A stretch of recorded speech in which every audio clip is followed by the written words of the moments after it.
Dari pihak pengelola sudah cukup kita lakukan dari sebelum-sebelumnya, yaitu setiap pengunjung harus pakai masker, cuci tangan sebelum masuk ke mall sudah kita terapkan sebelum normal juga Pak, dan kita mengharapkan juga para pengunjung mentaati atau menuruti dengan arahan dari pemerintah gitu.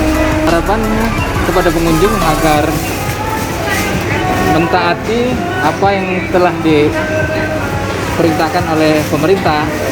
Dengan demikian kesehatan kita dan kesehatan masyarakat bisa terjaga gitu.